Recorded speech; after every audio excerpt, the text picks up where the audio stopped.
सोचिए, अगर एक ट्वीट अपनी जान पर आप बनाए तो कोई धमकी नहीं, कोई कबूलनामा नहीं, सिर्फ एक स्क्रीनशॉट।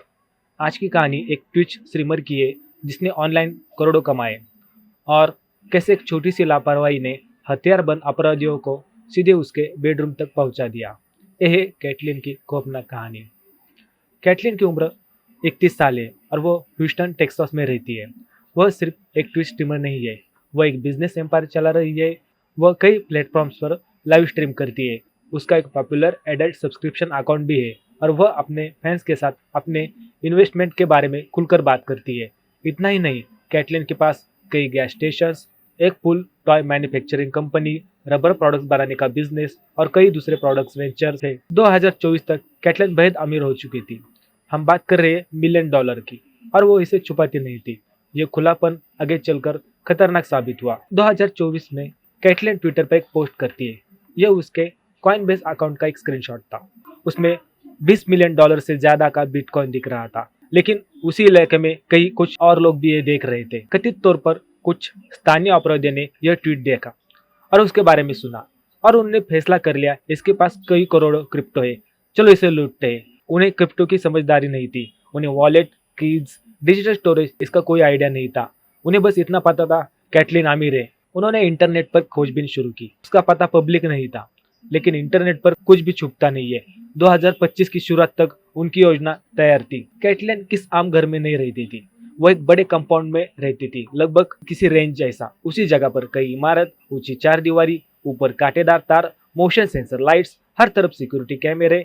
यह जगह प्राइवेसी के लिए बनी थी। लेकिन 2025 की एक रात ये 4 लोग वहां पहुंचते हैं। देर रात चारों ने काले कपड़े पहने, काले स्की मास्क लगाए और हथियार लिए एक कार में रहता है। बाकी 3 कंपाउंड की ओर बढ़ते हैं। जैसे ही वे सामने से आते हैं, मोशन लाइट्स जल उठती है, कैमरे एक्टिव हो जाते हैं। घबरा कर वो पीछे की तरफ जाते हैं। वहां उन्हें एक कमजोर हिस्सा मिलता है। बोर्ड निकालते हैं और अंदर घुस जाते हैं। वे गैरेज जैसी बिल्डिंग तक पहुंचते हैं। एक स्लाइडिंग ग्लास डोर, फिर धड़ाम, कांच टूट जाता है। आवाज पूरे कंपाउंड में गूंज जाती है। ऊपर कैटलिन की नींद टूट जाती है। लाइट्स बंद है, वो आधी नींद में है। फिर वो आवाज सुनती है। वो तुरंत अपने पति को कॉल करती है। कैटलिन के पति का नाम निकली है। वह भी उसी कंपाउंड में है, लेकिन दूसरी बिल्डिंग में। वो आराम से है, अंडरवियर में कुछ काम कर रहा है। कैटलिन फुसफुसा कर कहती है, मुझे कुछ आवाज सुनाई दी। निक उसे शांत करने की कोशिश करता है। शायद कुत्ते या बिल्लियां कुछ कर रही होगी। लेकिन उसी वक्त घुसपैठिया अंदर बढ़ रहे थे। वे सीढ़ियां चढ़ते हैं, कैटलिन के बेडरूम तक पहुंचते हैं। दरवाजा बंद है। एक लुटेरा हिचकिचाता है। वहां कैमरा है। कोई कहता है अब अंदर आ गए हैं तो कर डालते हैं। एक बंदूक उठती है, धाए। लॉक नहीं खुलता क्योंकि ये कोई फिल्म नहीं है, तो वे दरवाजे को लात मारकर तोड़ देते हैं। कैटलिन अभी भी बिस्तर पर है। लुटेरे चिल्लाते हैं, पैसा कहाँ है, क्रिप्टो कहाँ है। वो घबरा जाती है, मेरे पास कुछ नहीं है। उसे पिस्टल से मारा जाता है। एक बार, दूसरी बार उसके सिर से खून बहने लगता है। वे चिल्लाते रहते हैं। उन्हें लगता है कि करोड़ों डॉलर घर में कहीं रखे हैं। वे गलत थे, लेकिन कैटलिन समझ जाते हैं अगर उसने कुछ नहीं किया तो वह जिंदा नहीं बचेगी। कैटलिन तुरंत कहती है, ठीक है, मुझे याद आ गया, मेरे साथ चलो। लुटेरे रुकते हैं, फिर मान जाते हैं। वे उसे नीचे ले जाते हैं, कंपाउंड पार कराते हैं, एक दूसरी बिल्डिंग की ओर, वही जहाँ उसका पति है। इस दरमियान निक पूरे समय फोन पर था। उसे सब सुनाई देता है, चिल्लाहट, मारपीट। वो तुरंत एक्शन लेता है। बुलेट प्रूफ जैकेट पहनता है, सेफ खोलता है, हथियार निकलता है।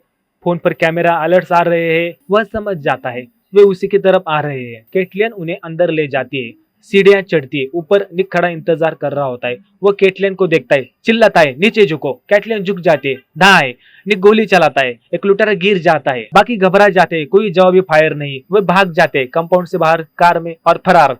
निक कैटलिन को अस्पताल लेके जाता है। उसके सर पर कई चोटें थी, लेकिन वो बच जाती है। बाद में पुलिस ड्राइवर को पकड़ लेती है। वो कबूल करता है, बाकी तीनों के नाम बता देता है। चारों गिरफ्तार हो जाते हैं। और फिर आते सबसे चौंकाने वाला सच, ये पेशावर अपराधी नहीं थे, ये बड़े गैंगस्टर नहीं थे। सबसे बड़ा 19 साल का, सबसे छोटा 16 साल का बच्चे, जो करोड़ों की क्रिप्टो लूटना चाहते थे, जिसे वे समझते भी नहीं थे।